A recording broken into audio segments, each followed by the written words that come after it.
Jaya Kanak-Kanak bersama dengan Suhakam Datuk Nur Aziah Muhammad Awal. Terima kasih Datuk kerana bersama kami. Sama-sama. Dan mukadimahnya sebelum kita berbincang mengenai topik hari ini, Datuk telah pun menerima vaksin, ya, saya difahamkan. Boleh Datuk ceritakan sedikit pengalaman Datuk kerana kita ingin juga mengajak lebih ramai untuk tampil mendapatkan vaksin ini. Silakan. Alhamdulillah, semalam saya telah menerima vaksin di Hospital Chancellor Tengku Muhriz dan tak ada apa pun, ya. Sebenarnya injection itu sangat jarumnya sangat kecil sampai saya tak perasan pun bila dicucuk. Dan saya kata dah siap dah, dia kata. Dan kemudiannya saya pun keluar, dia kata kita tunggulah dalam 10-15 minit kalau ada alahan dan sebagainya. Tapi lepas tu kita pun sibuk ambil gambar, habislah 10 minit kita pun pulang lah. Dan alhamdulillah, saya rasa pada semua yang mendengar menonton program ini, pergilah, daftarlah untuk mendapatkan vaksin.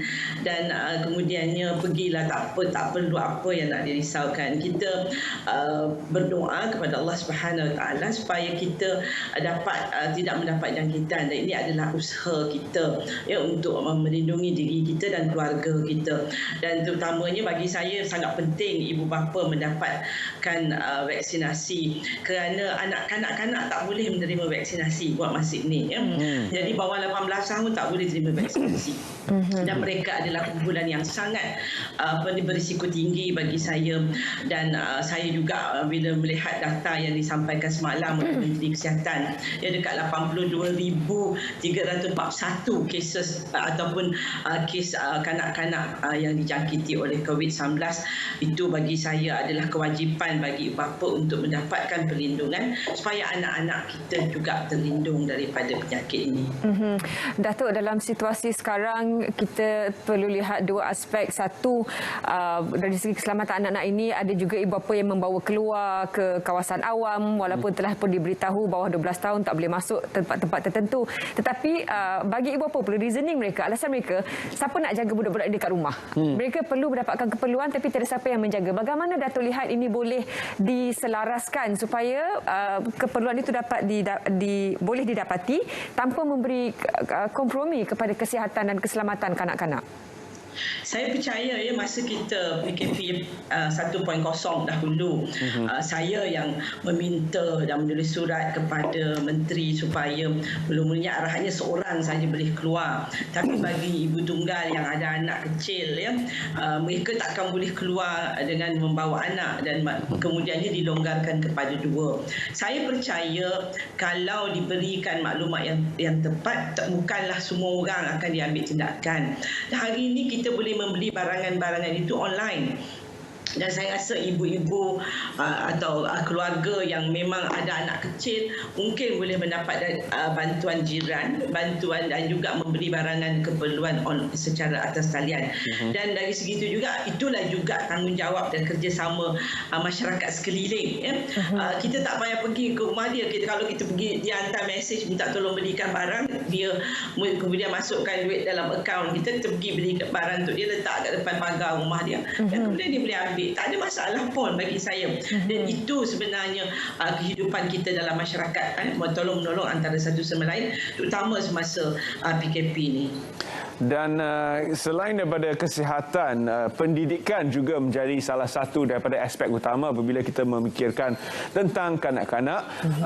Dalam pada kita menghadapi situasi di mana pembelajaran dijalankan secara digital, PDPR, bagaimana Datuk melihat kebajikan kanak-kanak daripada aspek pendidikan itu sendiri dalam kita menghadapi cabaran untuk membawa mereka mengharungi semua silibus yang telah pun sedia ada dalam tempoh yang lebih singkat dan dalam keadaan yang mereka diasingkan secara fizikal daripada tenaga pengajar?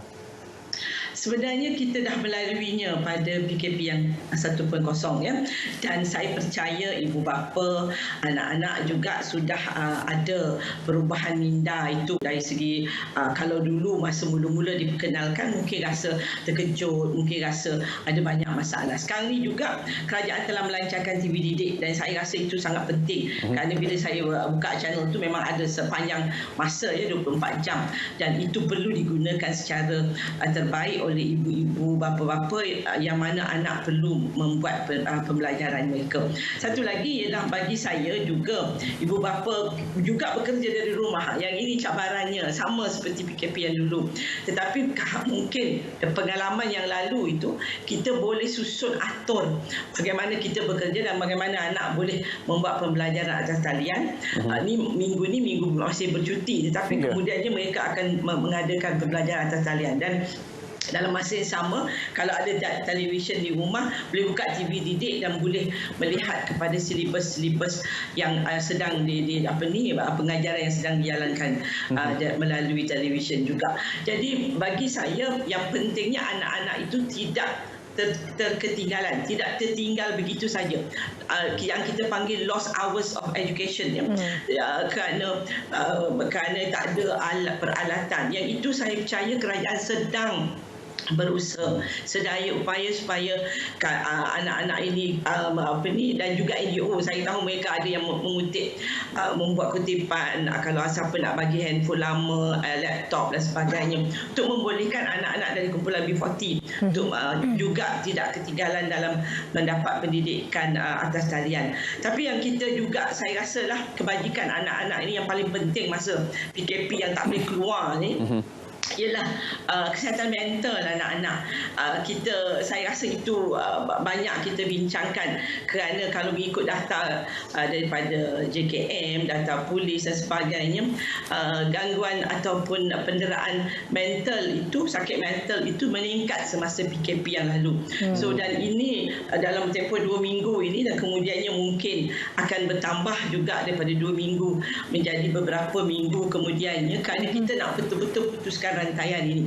Kita perlu buat ini kerana kita dalam keadaan yang mana COVID ni kita tak nak dia jadi out of control. Dan jadi dari segi itu ibu bapa perlu mengambil perhatian kepada kesihatan mental anak-anak, emosinya. Dan kita juga tahu ibu bapa juga tak boleh perlu mendapat bantuan dari segi emosi juga. Kerana kita tahu ada yang sekarang ni kita dengar ya banyak diviralkan, tak ada duit, tak ada makanan, mereka hilang pekerjaan dan mereka ada banyak hutang yang hendak dibayar dan sebagainya. So ini perkara-perkara yang perlu dilihat secara serius dan kebajikan anak ini sangat penting diambil perhatian kerana kadang-kadang dalam keadaan kita tak boleh mengawal emosi, anak akan menjadi mangsa. Datuk, dalam situasi sekarang juga ada kadang-kadang yang dilihat oleh warga masyarakat sendiri, kanak-kanak ini pula yang disuruh bekerja, menjual, menjaja di tepi jalan dalam situasi sekarang atas kesempitan hidup.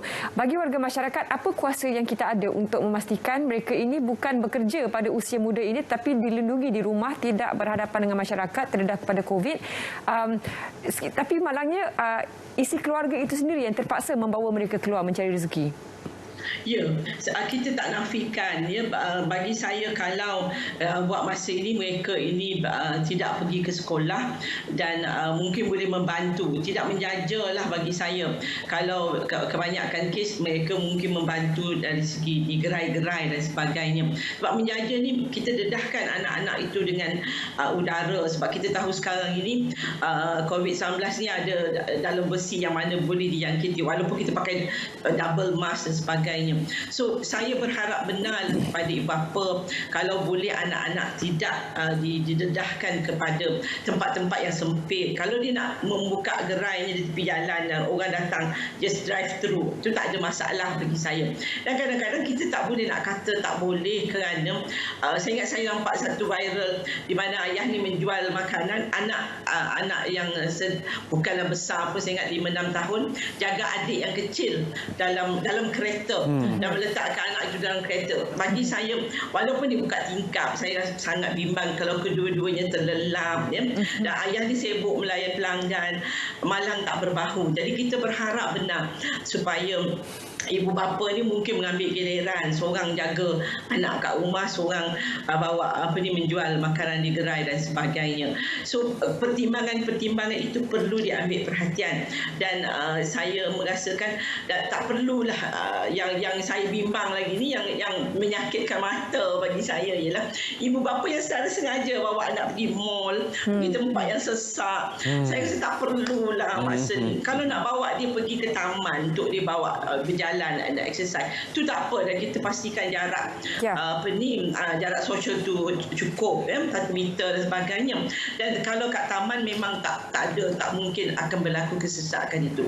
Tapi yang bawa pergi mall ni, kadang-kadang saya sendiri tergariklah mulut nak pergi cakap, "Dik, anak ni baru berapa bulan ni, 2 bulan. Yang bawa pergi mall buat apa?" Jadi benda-benda ni perlu diambil perhatian. Jadi ini juga memerlukan satu perubahan sikap di kalangan masyarakat kita apabila melihat kepada situasi penularan yang berlaku di dalam kawasan tertutup. Sudah pasti ia memberikan fakta kukuh untuk mereka mengubah apa yang sering dilakukan sebelum ini kepada sesuatu yang baru. Bagaimana dalam tempoh PKP ini ibu bapa dapat membantu anak-anak untuk memperkayakan diri dengan ilmu-ilmu baru ataupun belajar sesuatu yang di luar daripada skop pembelajaran biasa, kerana dalam tempoh PKP kali ini mereka walaupun bercuti tetapi akan tetap berada bersama dengan ibu bapa di dalam rumah, tidak boleh ke mana-mana. Jadi apakah antara aktiviti-aktiviti yang boleh kita sarankan kepada ibu bapa di luar sana supaya masa yang terluang bersama anak-anak ini digunakan sebaik mungkin? Sebenarnya banyak mainan yang boleh aktiviti minda kita. Ibu bapa ni hanya perlu Google, cari beberapa mainan yang boleh dilakukan pada waktu-waktu tertentu dengan anak-anak. Jadi bukan sepanjang hari tu nak bermain. Jadi kita sediakan jadual kerja anak yang lebih lengkap. Pagi ni buat apa, lepas sembahyang subuh minum pagi, lepas minum pagi mak nak buat beberapa perkara, ayah mungkin ada kerja, kamu buat 1, 2, 3. Itu bagi saya boleh diaturkan, sebab itu anak kita. Kalau anak-anak yang umur 3-4 tahun pun dia boleh faham, ya.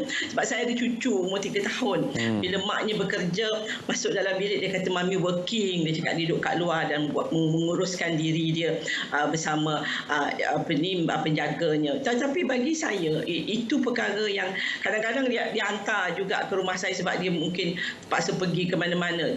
Saya juga bekerja sebagai seorang nenek yang bekerja.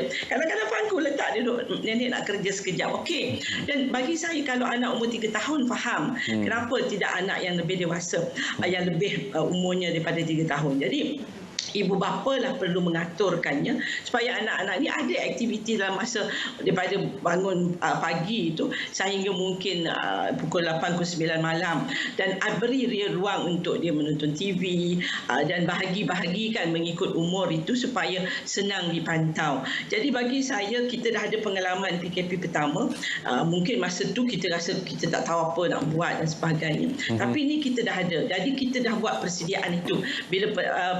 Bila diumumkan saja bahawa kita akan ada PKP pada hari ini, maka kita dah buat jadual itu dan kita dah susun supaya ia membolehkan anak hidup, boleh meneruskan aktiviti dalam masa 2 minggu ni dan tidak merasa jemu dan kita tak stres. Itu yang paling penting sekali, supaya ibu bapa tak stres, supaya nanti akan menyakit kepada anak-anak, akan menjadi stres juga. So kita mengambilnya sebagai hikmah bahawa inilah masa untuk kita sekali lagi diberi peluang untuk mendampingi anak-anak untuk mengenalnya dengan lebih rapat dan dapat kita mengeratkan kasih sayang antara ibu bapa dan anak-anak. InsyaAllah. Terima kasih Datuk kerana sudi berkongsi pengalaman dan juga saranan bersama kami dan juga para penonton Selamat Pagi Malaysia. Dan